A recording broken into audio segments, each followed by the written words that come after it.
बच्चों श्रद्धा मनु के इससे आगे का प्रसंग है।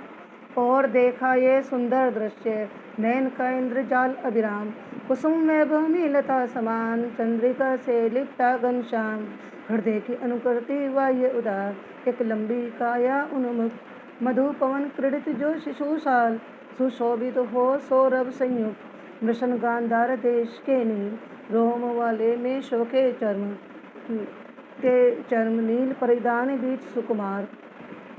खुल रहा मृदुल अध खुला अंग, खिला हो जो बिजली का फूल, मेघ बन बीच गुलाबी रंग। ओह वे मुख पश्चिम के वियोग, बीच जब गिरते हो घनश्याम।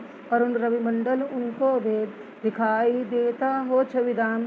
गिर रहे थे घुंघराले बाल, अंश अवलंबित मुख के पास, नील घनश्यावक से सुकुमार, सुधा भरने को विधु के पास। और उस मुख पर वह मुस्कान, रत किसली पर ले विश्राम।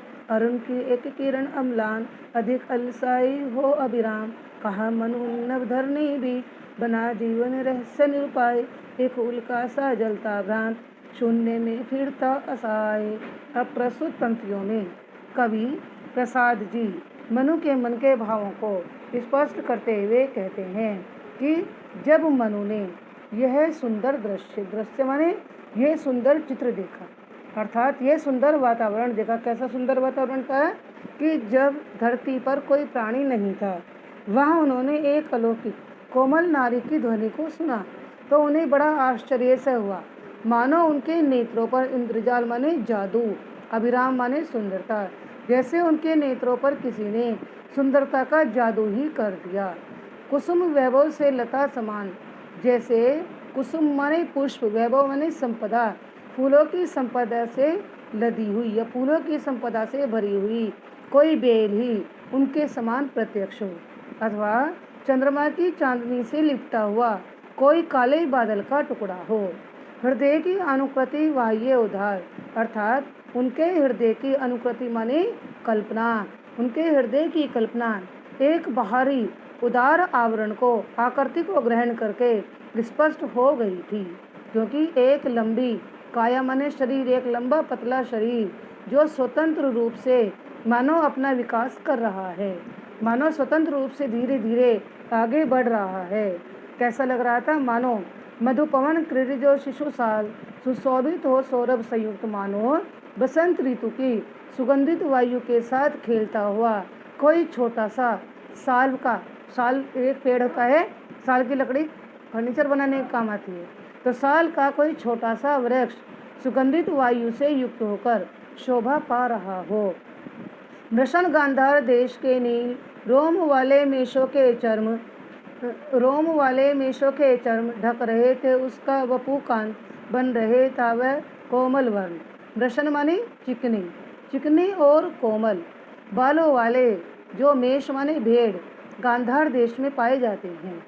गांधार देश गंधर्व राज्य कहाँ है? यह कैलाश पर्वत के पास है गंधर्व देश।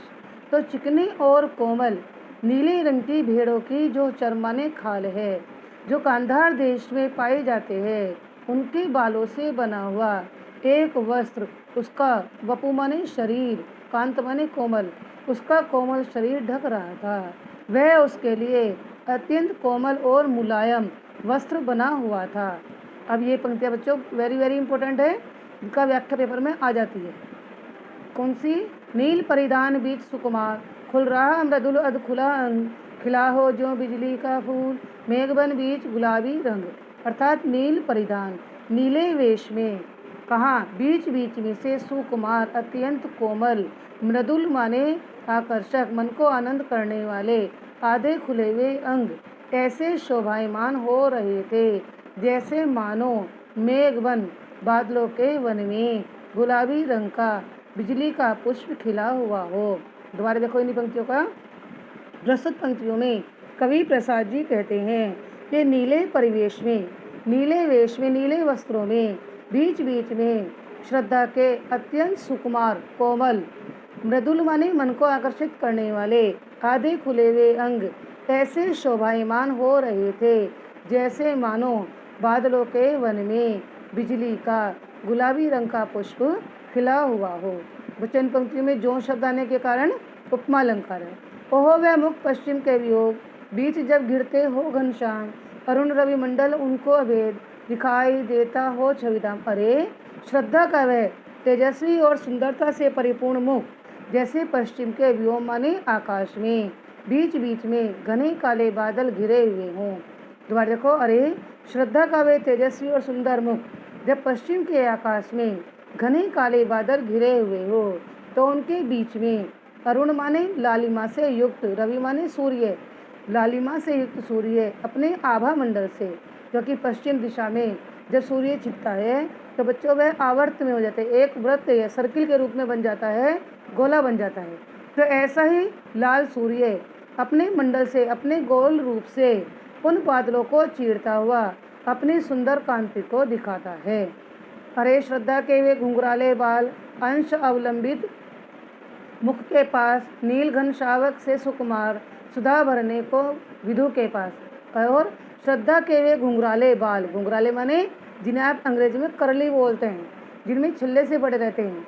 श्रद्धा के वे घुंघराले बाल, अंश माने कंधा, अवलंबित माने सहारा लिए हुए, उसके कंधे का सहारा लिए हुए, मुख के पास ऐसे बिखरे हुए थे जैसे मानो नील घन शावक, नील माने श्यामले, सांवले बादल रूपी हिरण के बच्चे हों, जो अपनी सुकुमारता थे। शावक हिरण के बच्चे कहते हैं।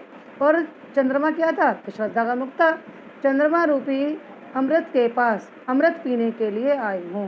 दोबारा देखिए बच्चों, और श्रद्धा के वे घुंघराले बाल, कंधे का सहारा लिए वे मुख के पास ऐसे शोभायमान हो रहे थे जैसे मानो वे नीले बादल रूपी हिरण के बच्चे हो, जो अपनी सुकुमारता से, अपनी अबोधता से अमृत पीने के लिए इस मुख रूपी चंद्रमा के पास मंडरा रहे हों। और उस मुख पर वह मुस्कान, रक्त किसले पर ले विश्राम, अरुण की एक किरण अवलाम, अधिक अलसाई हो अविराम। और श्रद्धा के मुख पर वह मुस्कान, मुस्कान माने मुस्कुराहट, ऐसी अनुभव हो रही थी जैसे मानो लाल लाल कोमल पत्तों पर सूर्य की किरण आलस्य से और पवित्रता से भरकर उस पर विराजमान हो, और अपने अलसाए रूप से, इस पवित्र रूप से उसे और अधिक अभिराम माने सुंदर बना रही हो। श्रद्धा के इस अलौकिक रूप को देखकर मनु ने श्रद्धा से कहा कि नभ धरणी बीज बना जीवन रहस्य निरूपाए, एक उल्का सा जलता भ्रांत शून्य में फिरता हूँ हंसाए। मनु ने श्रद्धा को देखकर कहा, नभ माने आकाश, धरणी माने धरती, इस धरती और आकाश के बीच में मेरा यह जीवन तो साधनहीन रहस्य बन गया, अर्थात मुझे अपने जीवन का कोई उद्देश्य ही दिखाई नहीं देता। मैं तो एक भ्रमित हुई, एक भटकती हुई मशाल के समान जलता हूँ। उल्का माने मशाल।